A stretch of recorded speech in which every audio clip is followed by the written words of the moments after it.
I agree. Richard is exactly right. I couldn't say it any better because it's important for us to stand with Israel. You know, I'm just going to repeat, I guess, what he says. So there's no reason for me to do that. And so I agree exactly with what Richard said. I believe that there is military reasons why we should, and there are spiritual reasons in standing with Israel because of God's promise. And I believe that it's also very important that we have allies and friends. And one thing I appreciate about Israel is they stand up for themselves and they fight. And I believe that we need to stand with Israel. And so I would agree with these gentlemen.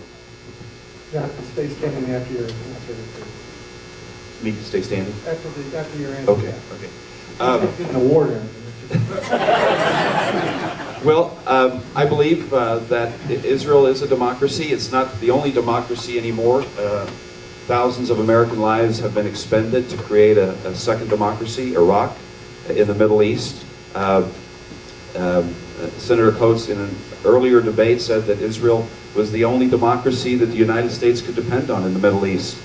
If that's the case, it's unfortunate that the situation in Iraq has turned into a situation whereby we cannot depend upon that nation state that so many gave their lives for. I don't think he meant that. Hopefully in the future, if we don't have tens of thousands of U.S. troops still in Iraq, we can depend on their help in that area as they are so close to Iran, another Shiite-dominated another Shiite-dominated state.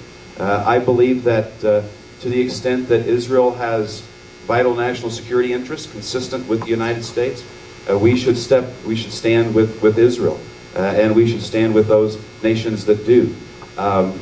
I, however, am going to serve the United States, and I am going to put the United States national security interests first and foremost, and actually only. And to the extent that any nation is willing to come alongside the United States and defend the people of the United States and defend our national security interests wherever those interests are found, I welcome that alliance. But to the extent that someone else has other plans for the area, we need to recognize that, for example, once again, returning to Ronald Reagan and his wisdom, that area at that time was not a place where the vital national interests, security interests of the United States was being served after the murder of 241 Marines. So to the extent that a foreign nation, a foreign state's national security interests are consistent with the United States, we'll stand with them.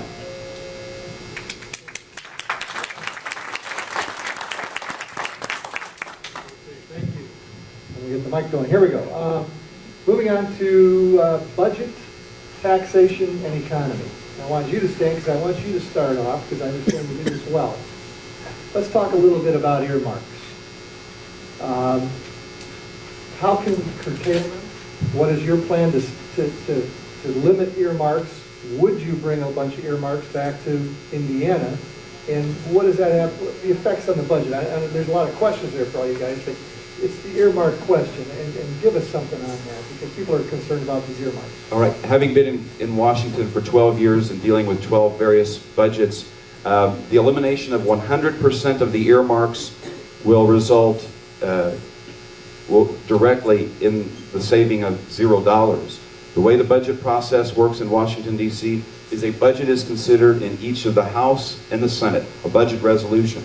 In that budget resolution is 13 line items, essentially, that are used for appropriations bills. When that budget resolution is passed by the House, passed by the Senate, and a conference is made, then each chamber can deal with that budget. If either house doesn't go along with the other house, then they pass their individual budgets, and then those respective 13 bills are considered in the House and Senate, respectively, in their appropriations committee. When those lines come to the subcommittees, the appropriations subcommittees, that is when congressmen and senators become involved in what's called the earmark process. So, therefore, if you eliminate 100% of the earmarks, you do nothing to touch the initial budget process, which makes the 13 line items. And so you can eliminate every single one of the earmarks that take place in the third step of the process. But if you haven't touched the first step of the process, which results in the second step, you have saved no money. So how do we get rid of earmarks? The way we get rid of earmarks is to cut spending at the very beginning. If we cut spending at the very beginning, there's not enough money, there's not money to be earmarked. But I don't want us to believe that if we get rid of the third step in the process, that that's going to have any impact whatsoever in the first two steps.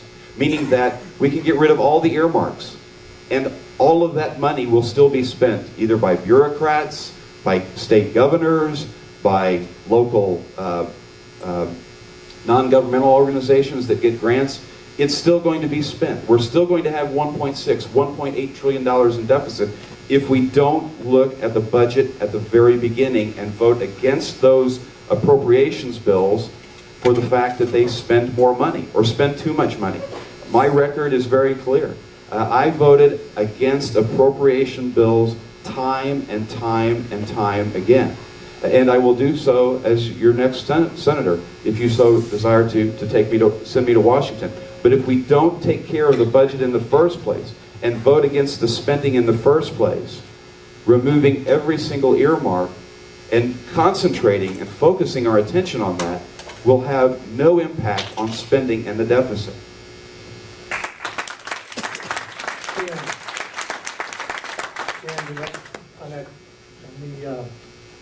The earmark issue. Well, John explained the process, which is complicated. I think we're running to go there and change the process. I mean, just because the first step allows the second step, which allows the third step, let's change all the steps. Let's go there and say no more spending.